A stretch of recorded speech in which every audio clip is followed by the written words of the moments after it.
വചനം. പിതാവായ ദൈവമേ, അങ്ങയുടെ മകനെ ഞങ്ങൾക്ക് ലോകത്തിലേക്ക് അയച്ച അങ്ങയുടെ ബന്ധകാരണത്തിന് നന്ദി പറയുന്നു. പുത്രനായ ദൈവമേ, അങ്ങയുടെ വചനത്താൽ അനേകരെ അങ്ങ് അനുഗ്രഹിച്ച നല്ല നിമിഷങ്ങളെ ഓർത്ത് നന്ദി പറയുന്നു. പരിശുദ്ധാത്മാവായ ദൈവമേ, വചനാധിഷ്ഠിതമായ ജീവിതം നയിക്കുന്ന ഞങ്ങളെ അനുഗ്രഹിക്കാൻ കടന്നു വരുന്ന പരിശുദ്ധാത്മാവെ, ഞങ്ങളെ അനുഗ്രഹിക്കണമേ. പിതാവും പുത്രനും പരിശുദ്ധാത്മാവുമായ ത്രിത്വ ദൈവമേ, അങ്ങേ ഞങ്ങൾ ആരാധിക്കുന്നു, അങ്ങേ ഞങ്ങൾ പുകഴ്ത്തുന്നു, അങ്ങേക്ക് നന്ദി പറയുന്നു. ഞങ്ങൾ കേൾക്കുന്ന വചനം ഞങ്ങളുടെ ജീവിതത്തിൽ വലിയ മാറ്റങ്ങൾ സംഭവിക്കുന്നതിന് കാരണമാകട്ടെ എന്ന് പ്രാർത്ഥിക്കുന്നു. ഈ വചനം അനുസരിച്ച് ജീവിക്കുവാൻ, ഈ വചനത്തിൻ്റെ പൊരുൾ ഞങ്ങൾക്ക് സ്വന്തമാകാൻ ഞങ്ങളെ ശക്തിപ്പെടുത്തണമേ. വചനത്തിൻ്റെ ചുരുളിൽ ജീവിതത്തിൻ്റെ പൊരുൾ കണ്ടെത്താൻ ഞങ്ങളെ ശക്തിപ്പെടുത്തണമേ.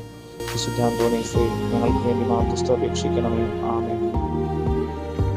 യോഹന്നാന്റെ വിശുദ്ധ സുവിശേഷത്തിൽ നിന്ന് 21 അധ്യായം 3 മുതൽ 6 വരെ തിരുവചനങ്ങൾ. ശിമയോൻ പത്രോസ് പറഞ്ഞു, ഞാൻ മീൻ പിടിക്കാൻ പോവുകയാണ്. അവർ പറഞ്ഞു, ഞങ്ങളും നിന്നോടുകൂടെ വരുന്നു. അവർ പോയി വള്ളത്തിൽ കയറി. എന്നാൽ ആ രാത്രിയിൽ അവർക്കൊന്നും കിട്ടിയില്ല.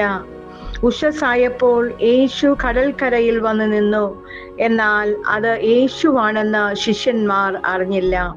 യേശു അവരോട് ചോദിച്ചു, കുഞ്ഞുങ്ങളെ, നിങ്ങളുടെ അടുക്കൽ മീൻ വല്ലതുമുണ്ടോ? ഇല്ല എന്നവർ ഉത്തരം പറഞ്ഞു.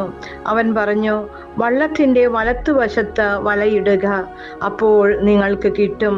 അവർ വലയിട്ടു. അപ്പോൾ വലയിൽ അകപ്പെട്ട മത്സ്യത്തിന്റെ ആധിക്യം നിമിത്തം അത് വലിച്ചു കയറ്റുവാൻ അവർക്ക് കഴിഞ്ഞില്ല. ഹല്ലേലൂയ. ഈശോയെ, അങ്ങയോട് കൂടെ ആയിരുന്നു കൊണ്ട് ഞങ്ങൾ അധ്വാനിക്കുമ്പോൾ ഏറെ ഫലം പുറപ്പെടുവിക്കുവാൻ സാധിക്കുമെന്ന് ഈ തിരുവചനങ്ങളിലൂടെ ഞങ്ങൾ തിരിച്ചറിയുന്നു. ഈശോയെ, ഞങ്ങളുടെ ജീവിതമാകുന്ന തോണിയുടെ അമരത്ത് എപ്പോഴും അങ്ങുണ്ടായിരിക്കണമേ.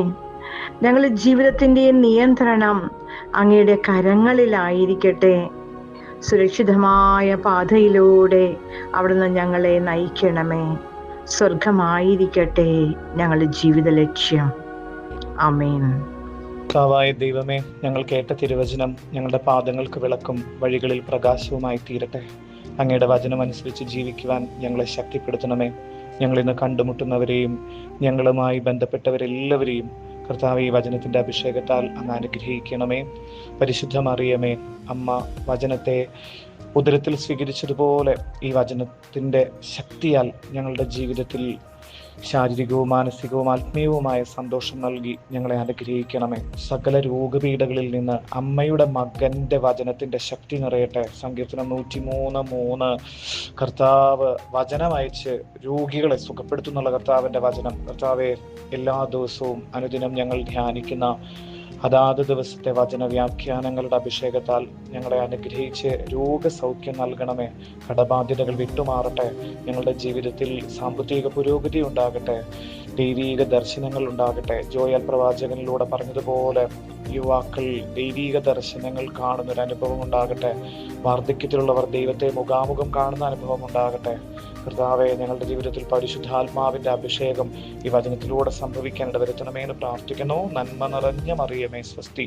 കർത്താവ് അങ്ങയോടുകൂടി സ്ത്രീകൾ അങ്ങ് അനുഗ്രഹിക്കപ്പെട്ടവളാകുന്നു. അങ്ങയുടെ ദുരത്തിന്റെ ഫലമായ ഈശോ അനുഗ്രഹിക്കപ്പെട്ടവനാകുന്നു. പരിശുദ്ധ മറിയമേ, തമ്പുരാന്റെ അമ്മേ, പാപികളായ ഞങ്ങൾക്ക് വേണ്ടി ഇപ്പോഴും ഞങ്ങളുടെ മരണസമയത്തും തമ്പുരാനോട് അപേക്ഷിച്ചു കൊള്ളണമേ. ആമേൻ. നമ്മുടെ കർത്താവ് യേശു മിശിഹായുടെ കൃപയും പിതാവായ ദൈവത്തിന്റെ സ്നേഹവും പരിശുദ്ധാത്മാവിന്റെ സഹവാസവും അമ്മ മറിയത്തിന്റെയും സകല വിശുദ്ധരുടെയും മാലാഖമാര് മിഖായിൽ ഗബ്രിയേൽ റഫായി മാലാഖയുടെ സംരക്ഷണത്താൽ ഞങ്ങൾ കേട്ട വചനത്താൽ ഞങ്ങളെ ഇന്ന് അനുഗ്രഹിക്കണമേ, ഇപ്പോഴും എപ്പോഴും എന്നേക്കും. ആമേൻ.